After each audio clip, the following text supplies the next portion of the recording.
أنا تحتمس الثالث جلست على عرش مصر، وعلى رأس 17 حملة عسكرية استطعت أن أجعل من مصر إمبراطورية عظيمة تسود العالم.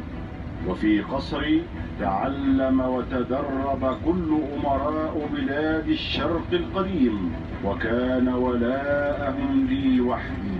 هل عرفتني الآن؟ أنا أقدم وأعظم إمبراطور في التاريخ.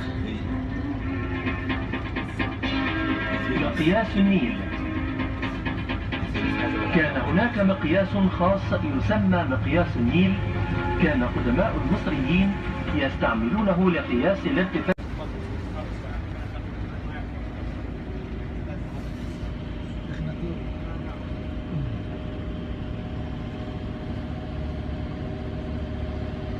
أنا إخناتون، كان اسمي أو القطب الرابع حتى السنة 5 من حكمي، وهو الاسم الذي يعني آمون راد، لكن ابتعدت عن عبادة آمون والآلهة العديدة الأخرى، واخترت عبادة إله واحد فقط، وأطلقت عليه آتون.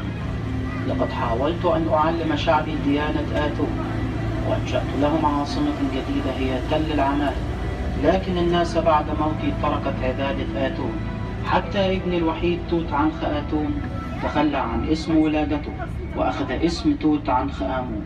ولكن يوما ما سوف يؤمن الناس بإله واحد. ترى هل يأتي ذلك اليوم؟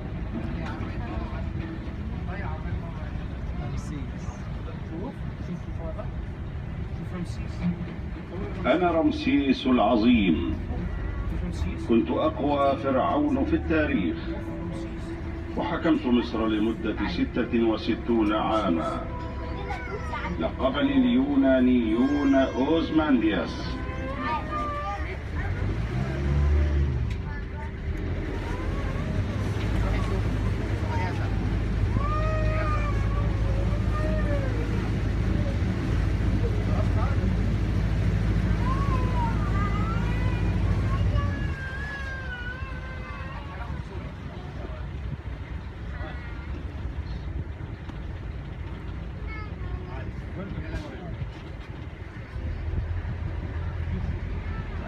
بنيت أنا وزوجتي نفرتاري معبدا جديدا، هو معبد أبو سمبل، وبالقرب من طيبة شيدنا معبد الرامسيوم.